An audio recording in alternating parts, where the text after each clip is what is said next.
Happy Thursday, brothers and sisters. Pastor Steve here. So glad you've tuned in for this devotion. We are finishing up our second week of readings in the book of Psalms. Today we're in chapter 9, Psalm 9. And as always, I hope you've read the chapter and written in your journal what the Lord spoke to you. In this chapter, he talks about God judging the nations because of how they treat people, oppress people, abuse people. And there have been times in my life, especially when I read chapters like this, I pray for nations in the world, whether it's Russia, China, Iraq, Iran, North Korea, Syria, where there's a lot of abuse. And I pray for God to judge those nations, to bring revival to those nations. It would be wonderful if communism and dictatorships, collapse. So I pray about that. I pray for the sins of America and God's judgment on us and for our revival. Well, David talks about that a lot in this chapter. Just a few of the verses where he talks about the nations and asking God to rebuke them, judge them because of the way they treat people. Look at verse 5. He says, "You have rebuked the nations, you have destroyed the wicked." Verse 8 of chapter 9. "And he will judge the world in righteousness. He will execute judgment for the peoples with equity." Then verse 15.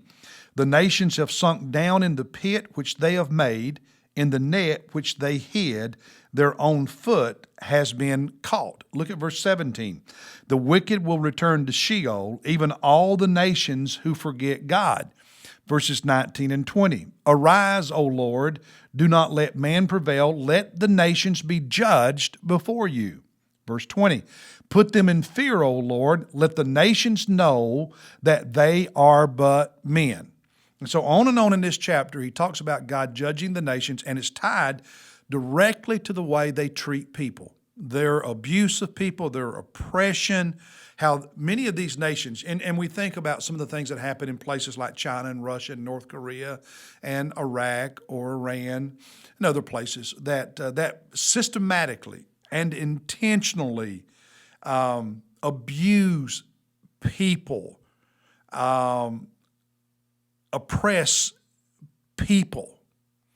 And God judges those nations. And that's what David is writing about. It's what he's praying about. And the truth is, there have been times in America when we have been guilty. We have our own sins when we have not treated people right. And that's still true today to some extent. And I'm not talking just about abortion and the murder of the unborn. I'm not talking just about pornography and homosexuality and the abuse of people sexually. There have been other ways that we have mistreated people. You know our history as a nation, and we're still guilty of that at times. We don't like to admit it. We like to think we're perfect, but we're not. And I want you to notice in this chapter how much David talks about that. For instance, in verse 4, he talks about the just cause. In verse 8, at the end of it, he talks about equity. In verse 9, he talks about the oppressed. In verse 12, he talks at the end of verse 12, the afflicted. In verse 18, he talks about the needy and the afflicted. God cares about people who are in those circumstances. We have people in America in those circumstances, and sometimes as a country, we are to blame to some extent for putting them in those circumstances. Not always, but sometimes. Now, I do think our country cares about those issues. We care about the needy. We care about the afflicted. We care about oppression in our country and other places. But I think most of us can be honest enough to admit we still have some blind spots, some failures that we refuse to admit, to see, to correct. That pride, our pride, if not careful, can blind us to our own sins. And verse 15 really stood out to me. The nations have sunk down in the pit which they have made, to the net, in the net which they hid, their own foot has been caught.